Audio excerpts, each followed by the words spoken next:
Well, the only way is up, right? The only way is up, yeah. This sign, actually, it just occurs to me, this sign I bought on the day I travelled to Eastbourne and got the decree nisi, the actual printed divorce papers. Wow. And you warned me, you said you might be a bit surprised by how emotional you'll find it, even though it's months into the process. Yeah.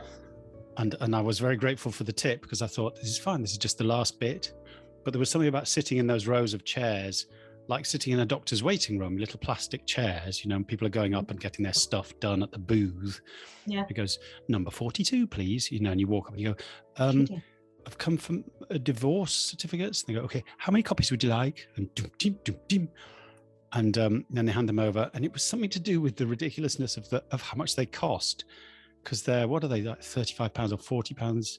That last little bit of money, which didn't seem like anything really, it suddenly made it seem, oh, was that all this was? It was just 40 quid's worth of, yes. And then it hit me quite hard. I had to stop outside for a bit and a little cry. And then I walked back through Eastbourne and I saw this sign in like a secondhand shop.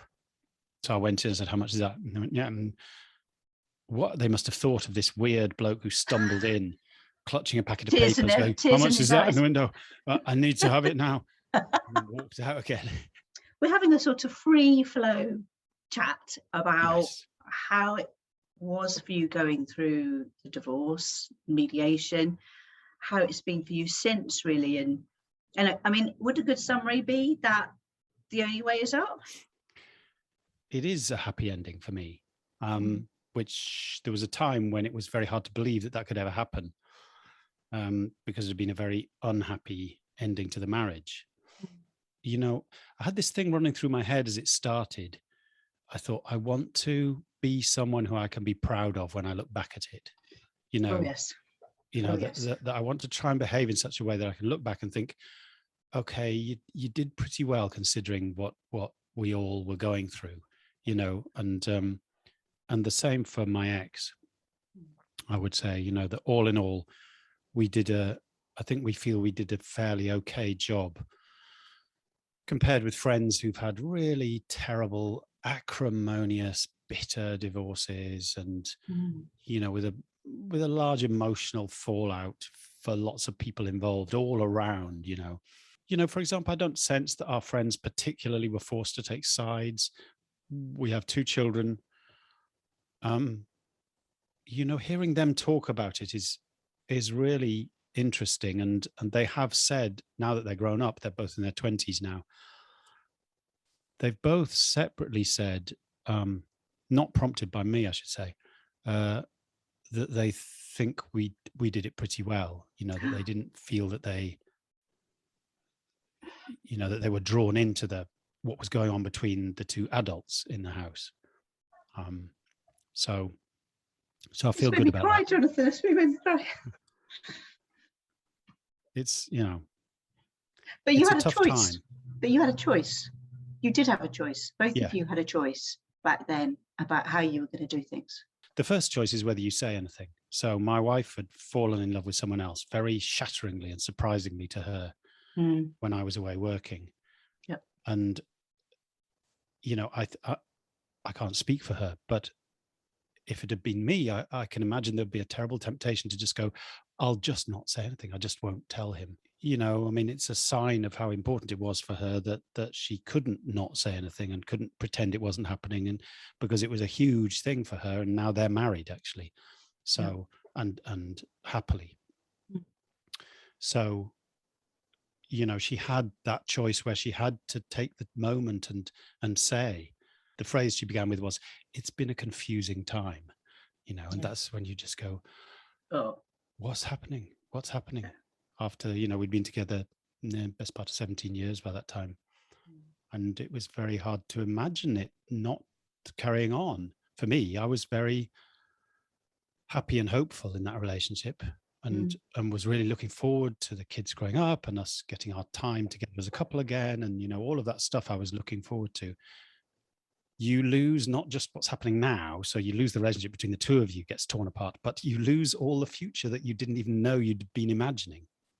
But you also, in my case, I felt I'd lost the past, because she fell in love with a woman, and it was for her a huge rethink about, she had to go back over her whole life, really, Mm. and make sense of herself again, in terms of this thing that had happened to her, and that felt, as she said to me, revelatory. I found the real me at last.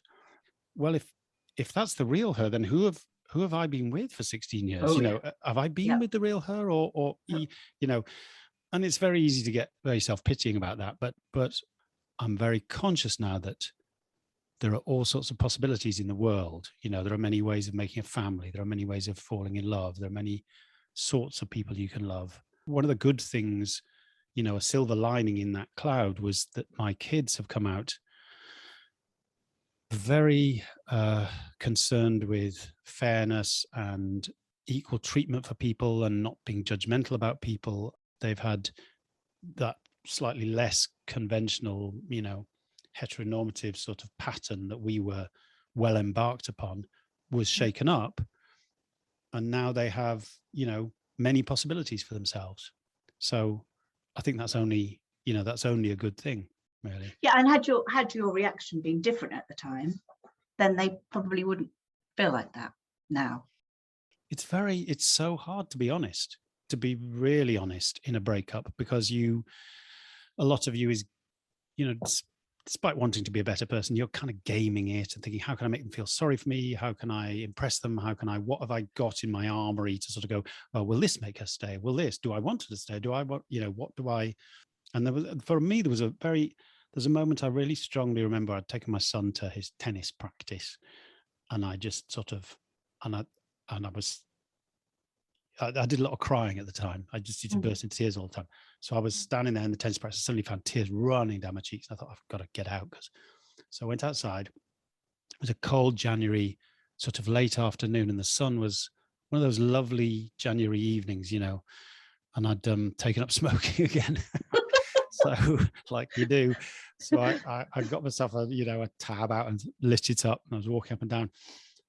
And it was like a weird kind of revelation moment, because to do with it being so still and calm somehow, and this little moment of grace where you just get a chance to breathe and go, you know what, I've got to face what's happening, and I've got to accept what's happening. And that's my job here, is to reconcile myself to what has happened, is happening, and is going to happen. And I have to try and do it as generously as I can, because I love this woman. I've loved her since 1995, and so now I have to make up my mind that that's terribly cheesy, but if you love someone, let them go. Let them go. If you've got to, you have to do that with your children as well. You have to let them go. And in a way with my kids, that was sort of easier to do, because that's what you're meant to do. You just don't expect it with your partner.